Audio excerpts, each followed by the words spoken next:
Warning: the Duracell Cup Series data file you have attempted to access is out of date.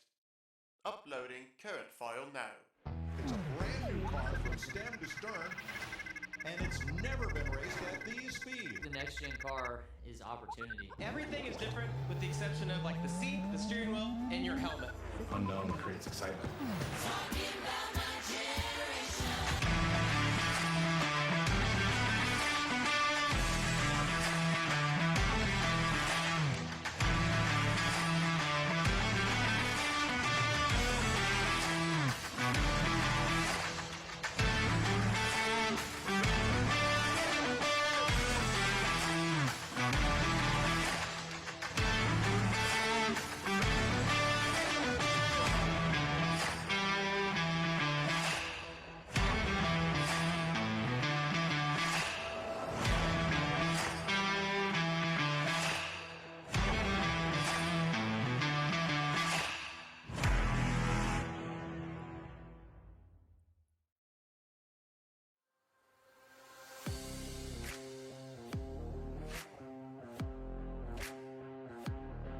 Good evening, everyone, and welcome here to Bowman Gray Stadium. As for the second season, it plays host to the season opener of Season 6 of the NNSCRA Duracell Cup Series. This is the clash at Bowman Gray. It's the precursor to Daytona 500 weekend. Here tonight, there's no points, there's no championship, there's just a lot of pride and some good old under-the-light short track racing, and we're glad that you're here with us. I'm Seth Colbean, joined up here in the commentator's booth by Jimmy Bly. And Jimmy, we've ended up having, for 4 of the 6 seasons, we've ended up having the clash take place at the High Banks, the 2.5-mile superspeedway of Daytona.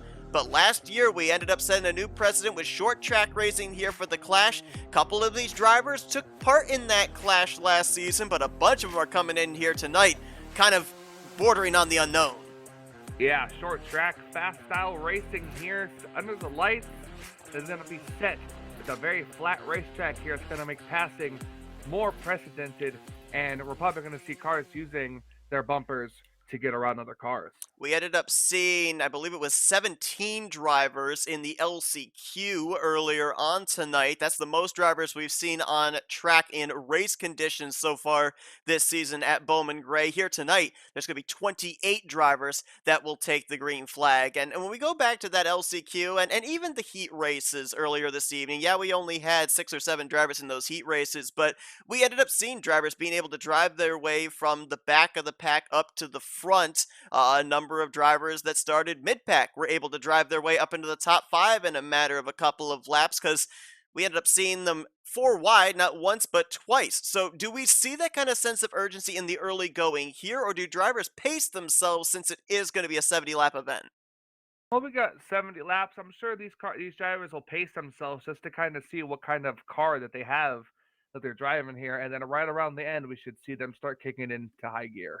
The way that you made your way into this Clash was you either had a pole from last season, where a previous Clash winner, or as we saw earlier on tonight, 11 drivers made their way in, 8 via the heat races, and then 3 via the final chance, the LCQ. But only 2 drivers come into tonight having taken a checkered flag in a previous Clash. Our pole sitter, Michael Norman, won the Clash all the way back in Season 2. That was the first Clash, actually, for Duracell Cup Series competition, since we didn't have any previous pole sitters in Season 1. And then the defending winner of this race, Ryan Butcher. His number 78 is somewhere here in the field as well. And, you know, obviously completely different when you take a checkered flag at Daytona as opposed to here at Bowman Gray. So do we look at that 78 of Ryan Butcher as maybe one of the potential favorites here tonight, since he's already done it before? Yep, he knows how to get around this racetrack. He should know how to set these cars up. But then again, it's a whole different style of race car, so I'm sure the setups are going to be completely different than last year. We're certainly expecting track position will be very important for the drivers starting up towards the front, but doesn't take a whole lot of time to make their way around this short track either. And so if we get into a long green flag run, those leaders may experience the tail end of the field and potential lap traffic. So many ways that this track can get you, and we're going to see if these drivers can overcome it, as we're going to go down trackside and get the command to fire up the engines. Drivers, start your engines. On the right side of your screen will be the starting lineup for tonight's 28-car field. Michael Norman and Anthony McCrory going to make up the front row. You Nathan better be doing Orman. that very quickly because they ain't got far to go. Yeah, absolutely. I got Nathan Orman and Benjamin Miles there in row 2. Remember, Benjamin Miles qualified his way in through one of the qualifying heats. The grid here tonight for the Clash was set randomly, so a lot of the drivers that had to rely on the heats in the LCQ earlier tonight, some of them got some good starting track position, some of them didn't, but here we go. The Clash for Season 6 is officially green. Boy, we know this track all too well. One car already went off into turn 1 and it was hitting the wall. A lot of cars are back there scraping the wall off of turn number 2. Saw Benjamin Miles there in turn 1. Keith Batson got the wall out of turn 2 as Norman's going to lead the first lap. Levi McIntyre is going to move into second. Fords right now hold the top 3 spots. Then it's the Chevrolet of Cody Lamas, and Anthony McCurry got the wall apparently because I saw some pretty good damage, it looked like, to the left front of his machine. Battles on for 4th. Toyota of Ryan Brommer to the inside of Nathan Orman's Ford. And Ryan Brommer, along with Benjamin Brommer, Miles, a number of those drivers have run on this racetrack just about an hour ago. How much of an advantage does that give those drivers to the other drivers that were kind of just sitting watching the Clash Open in LCQ? Yeah, it's, gives them track time, gives them enough to know what the track's going to feel like if you have a battle for the lead coming up right here.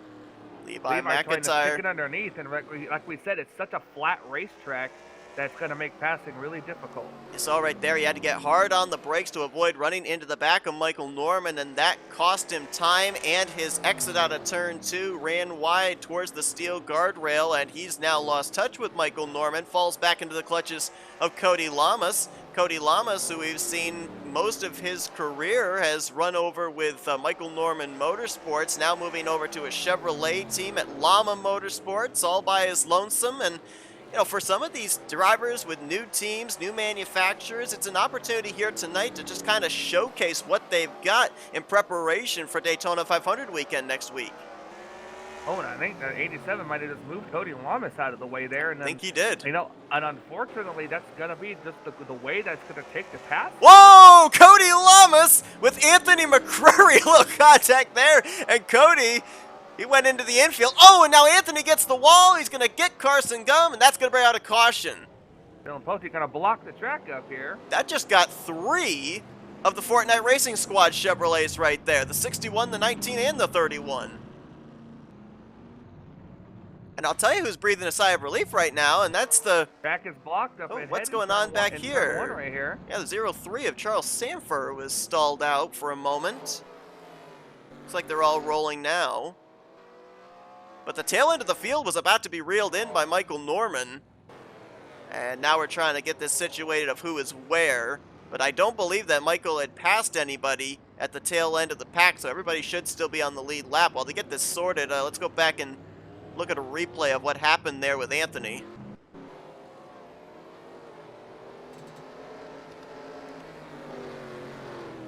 Why don't we take it to the backstretch, because that was very interesting between himself and Cody Lamas. Here it is out of turn 2. Just hooks Cody in the left rear. And then Cody came back, and the 61 kind of got up, hit the wall pretty hard, and turned the 19, and it was all on from there.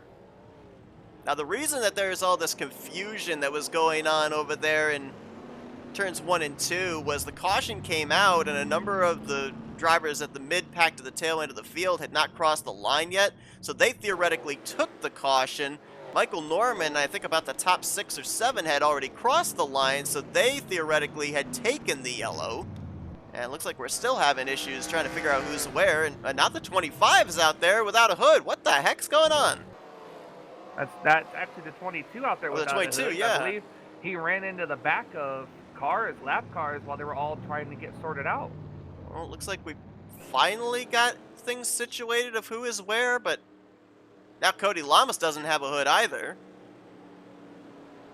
So while we were looking back at that replay, apparently some other stuff took place under pacing. Everybody ran into people trying to slow down to get under pacing. So Levi McIntyre right now is being scored as the leader. Ryan Brommer in second, Dylan Young third. They're showing Carson Gum 4th, but I don't see the 19. I think he just came to pit lane, so that moves Ali Liera up to the 4th position, I believe. And then Jose Mills in 5th. Green flag back in the air, and Michael Norman's going to make it 3 wide here. Now, this is for position, because Poteet and Norman, I believe, are both a lap down. Well, I don't think the front end damage is really hurting the 22 much. Don't have to rely on straightaway speed at a short track, right? As long as the engine's still running. Looks like a modified. So Levi's got some lap machines now between himself and 2nd place, which is Ryan Butcher, the defending winner of this race. And look who's going to make the pass on him for that spot. That's for 2nd, Kyle Matthews. Co-defending champion coming into this season as, oh, McCurry gets the wall again there off of turn 4. That's going to stack everybody up there, too. No caution. They all kept it rolling. But Kyle, if I'm not mistaken, rolled off at the very tail end of the field. He was one of the drivers that I saw, oh, caution's out. Caution. But he's one of the drivers I saw just prior to the first yellow that was in danger of going a lap down. How quickly things change as he's now up inside of the podium. And maybe Laura Chung might have been the reason for the caution. Also saw the 88 of Jack Dunnard on pit road. See if we can pinpoint this one, and hopefully nothing untoward takes place while we do.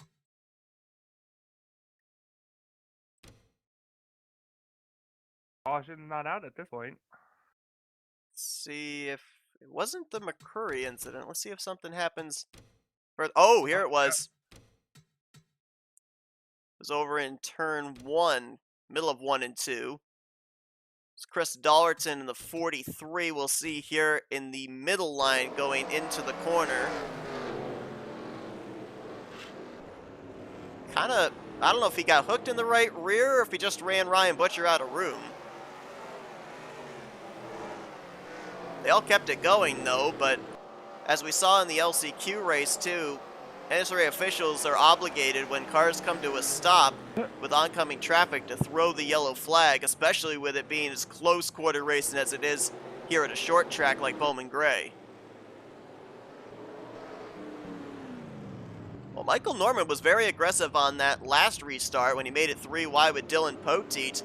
With the lap machines having the ability to start in the inside line for these restarts, Michael could get a decent enough jump, clear the 99, maybe get a quick caution and be back on the lead lap. Same for Cody Lamas there in the 13.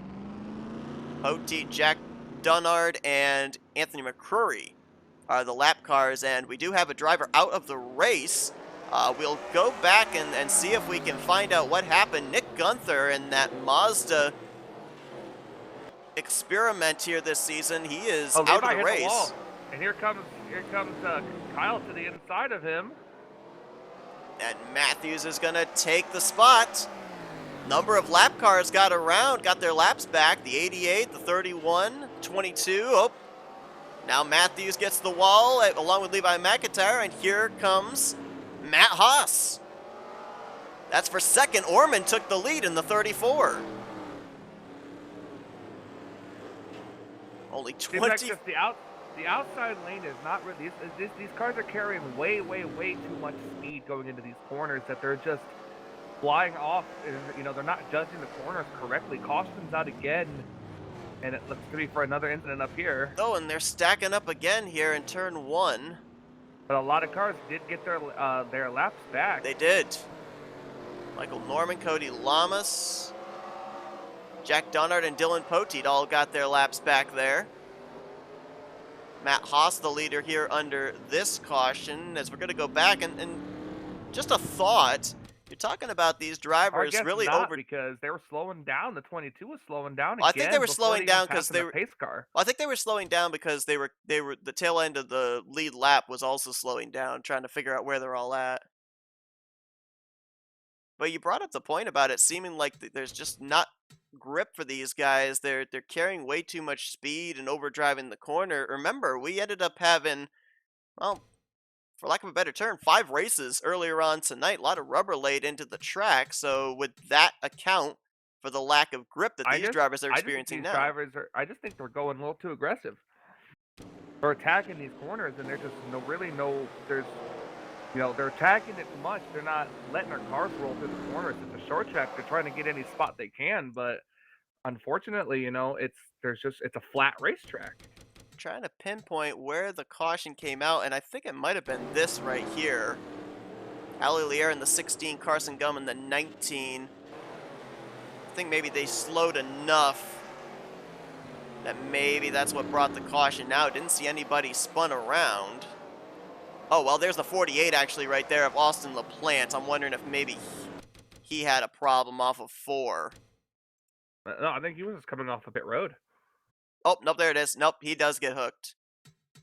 Gets help from, is that Ryan Butcher in the 78, who's 3 wide with the 66 of Zachary Fitzwater?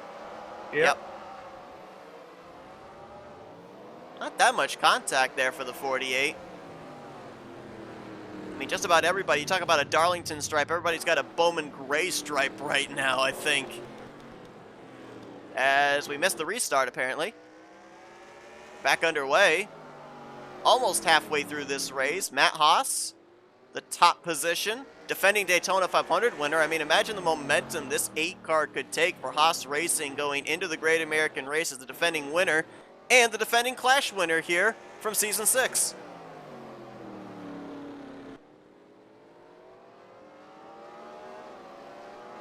We saw Dollerton have his problems earlier, and he's now up to 4th. Chris Dollerton, the inaugural Duracell Cup Series champion. And the yellow flag waves again.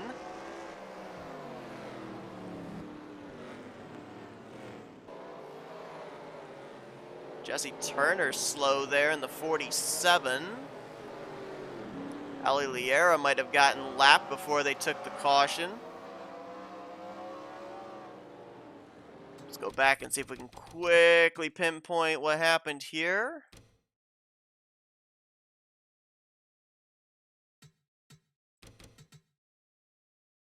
Looks like the 47 of Turner. Yep. He just took the corner too hard. Yeah, he never even got any help, I don't think.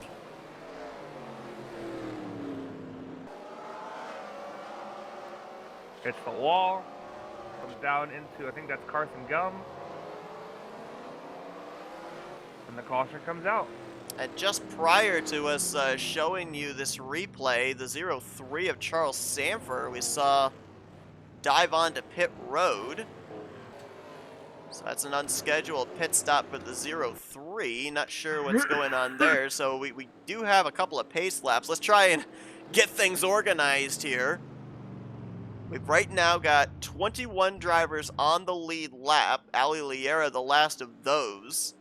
Dylan Pote, Jack Dunnard are 1 lap down each. Charles Sanford and Anthony McCurry are -2.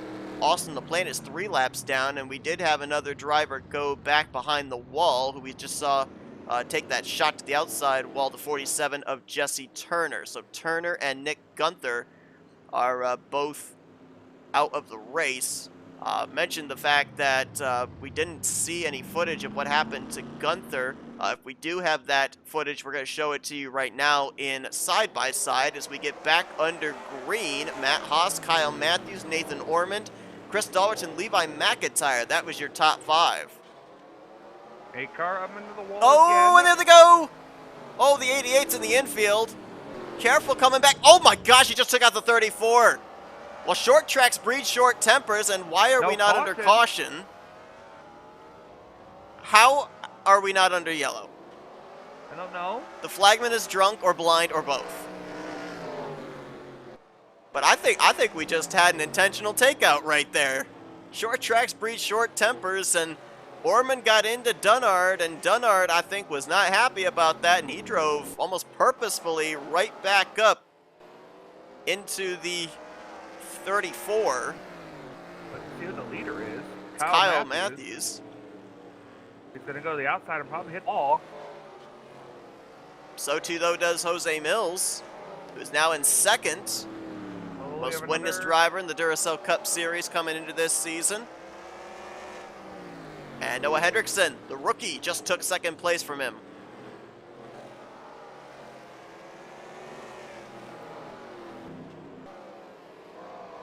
Well, last season was very unorthodox. You had the system of 3 drivers per car. So we had 3 champions last season. Kyle Matthews. Oh, here we go. Oh, caution's out. Yep, Anthony McCurry and Noah Hendrickson got together. But Kyle Matthews, Stephen Pollard III, and Caleb Fogler all winning the championship in the 09 for S3 Motorsports. And look at our top 3 now. You've got Matthews leading and Fogler in 3rd. You think either one of them want to back up the championship season here? Yeah, it definitely would be interesting to see if they could do it. Dylan Poteet, I believe, just got back on the lead lap because he was ahead of Kyle Matthews. Dylan Young made an unscheduled stop under that green flag run as Sanford stalled out the track again over in turn 2. Well, we mentioned the fact there's no points on the line, there's no championship on the line. These drivers are going for broke. Yeah, they really are. It's you know, for lack of a better term, this is a wreck fest. But then again, I mean, did we expect anything less? Open up my nice can of Coca-Cola. Hashtag not sponsored. There's McCrory getting into Hendrickson. Everybody else does a nice job of getting through that unscathed. Well, maybe. Ryan Butcher does get the wall pretty good there off of 4. Got more drivers that are a lap down. Our ticker's working overtime tonight trying to update where everybody is. Yeah, I don't think it's going to be able to keep up. No coffee breaks for the ticker. There's the 44 of Reese Banks. He had an unscheduled stop. He has fallen down 3 laps. Dylan Young lost 2 laps. Carson Gums down 2 laps. Charles Sanford lost a lap. So we've got 18 drivers on the lead lap right now. 26 drivers still running of the original 28. And the green flag is back out for Kyle Matthews. Kind of seems fitting. Kings Island sponsored car out in front in a roller coaster of a race. Oh, yeah, there we go. Fogler. And the track is blocked. Levi McIntyre is also around. And nowhere for Matt Haas to go. Track is blocked. Glad I finished that sentence for you. No, I purposely didn't finish it. I wanted you to finish it. Yeah. Your is better than my It's a very weird sentence with no context. That's his teammate just up ahead of him there, Jose Mills. Talking about Caleb Vogler.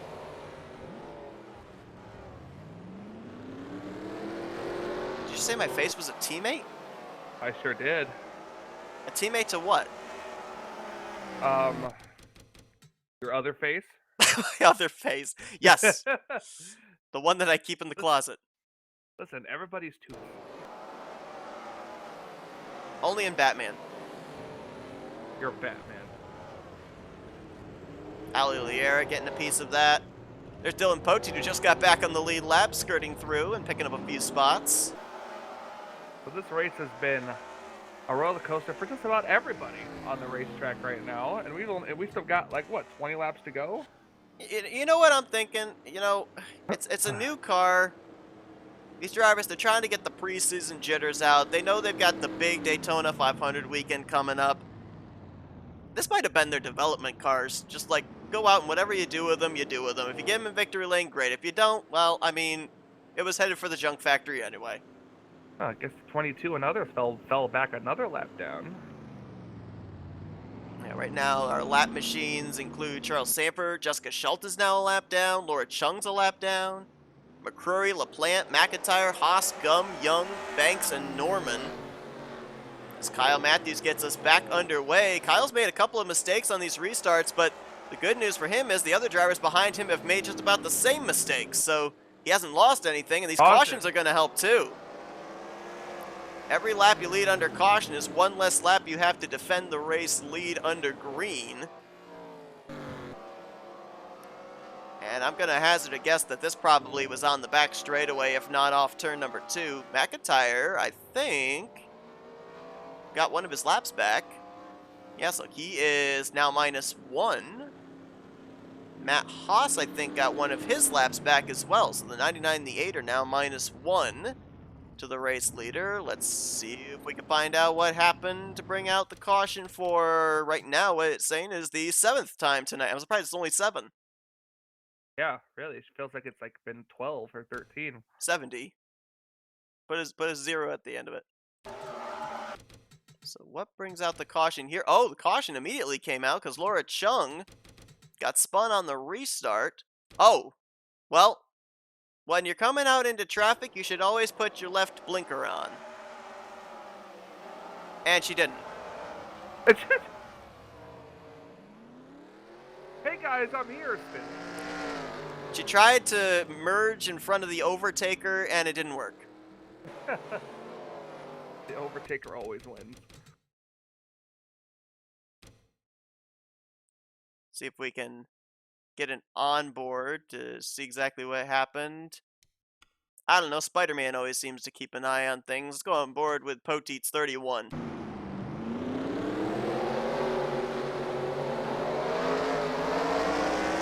I'm so glad I did that because we didn't get to see it. Ah, well. Try the rear camera of the 31. How about that one? All right, let's try that.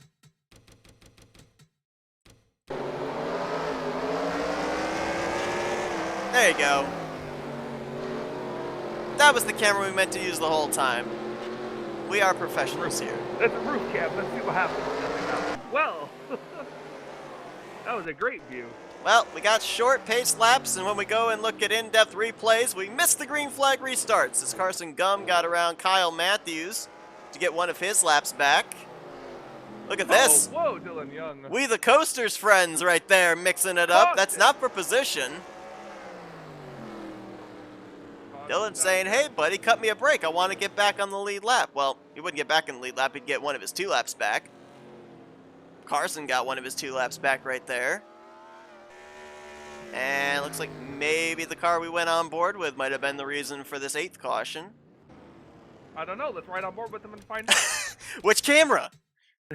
Let's try roof cam. Oh, no, he was on pit road. Never mind. Well, see, the yellow is still out at this point.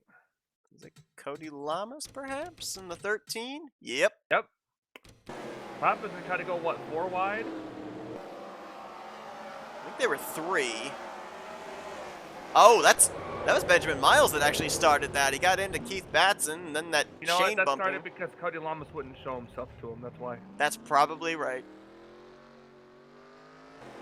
Cody Lamas not wanting to show his face to anybody, Mr. Secret. Let's go on board with the 25. This will show the chain reaction of the bumping.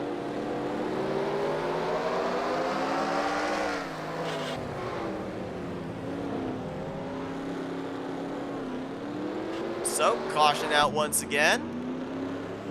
And we made it back in time before the restart. We made it back in time for the restart, and the restart's going to be with less than 10 to go, which means the double file restarts are over and done with. The lap machines will not be lining up to the bottom of the racetrack. Like 8 lap machines between him and in second place, I'm pretty sure. It's a long ways. I think last time by when they crossed the line, it was 5 seconds from Kyle Matthews back to that yellow car of Jose Mills. So Kyle's sitting pretty right now. I think if we end up having a quick caution, we would have enough laps for one more restart, but if we end up making it somewhere in the vicinity of, what, like 65, 66, this race might end under yellow. Man, I wonder what these fans are thinking. I haven't seen a lot of racing at all. It's been more pacing than racing. I would have hated to be a bookie here tonight because if you pick the pace car to lead the most laps, you're walking out with a big chunk of change. Pretty much. Always bet on the pace car. Well, Kyle Matthews gets us back underway. He's led 20. Oh, someone just clobbered the wall back there. Oh, was that Norman? 22. Yeah. Oh, 3 wide. This is for position. Let's not forget. Flagman. The flagman teased. He was like, I'm not going to throw it. And then he's like, yeah, I am. I don't know. We had that big wreck to happen, and there wasn't a caution for it. So I don't know. Maybe we're just hoping. Now the question is, do we get back green, or does this race officially end now? I don't even think we should go back and watch. Let's just wait and see if we're going to go back green. Well, we know who the caution came out for. It was Jack Dunnard was stalled over in turn 2. As everybody trying to get themselves organized into their spots. That didn't change much as far as the battle for the win. As we got a couple of drivers hitting pit lane there, it looked like. Oh, say Kyle has a teammate behind him now. Yeah, Charles Sanford in the 0-3, who is right now 1 lap down. He's the first car 1 lap down in the 11th position. Well, if we don't get the one to go here, I think the race might end under yellow.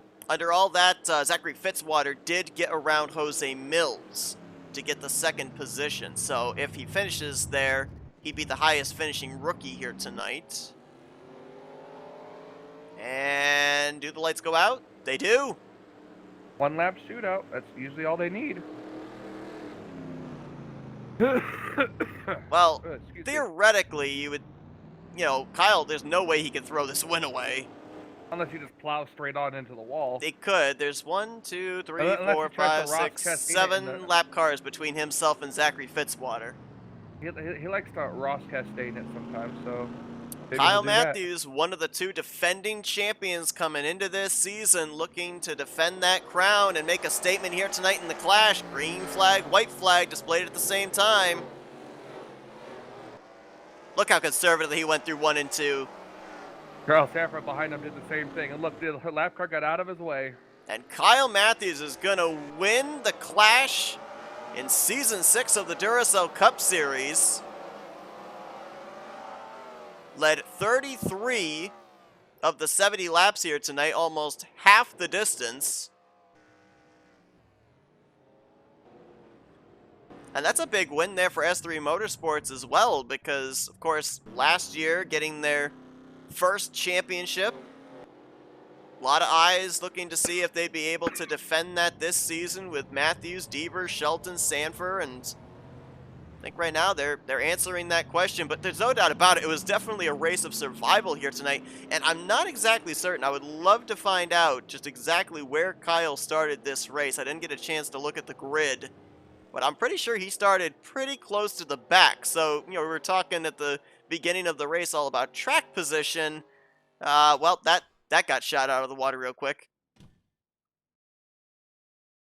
Here is a look at the finishing results from the crash at Bowman Gray. I mean, the clash at Bowman Gray. Might as well be called the crash, as we only had 8 drivers survive to finish on the lead lap.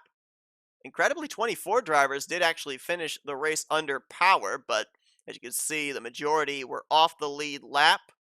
4 drivers back in the garage area: Dollerton, Chung, Turner, and Gunther.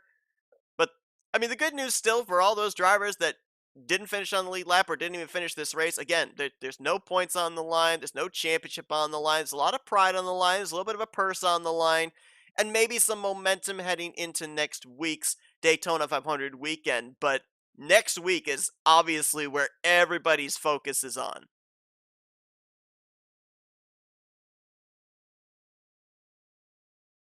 And I think they might have cut off Jimmy's microphone. Oh, no, sorry. I cut it off because I was having a coughing fit because I'm still under the weather. But yes, Daytona is going to be the place where it's going to be at. Everyone's focusing more on there. This was just a race for the fans. Well, it is the 5th time that we've run the Clash, and 5th different winner we have had here in the Clash now. Kyle Matthews, the latest of those. Congratulations to him. Thank you to everybody that stuck it out here to watch tonight's Wreckfest from Bowman Gray. But hey, they called this the Madhouse, so I guess it's definitely lived up to its name with our precursor to the season. They should change it to Crash House. Crash House. Yes.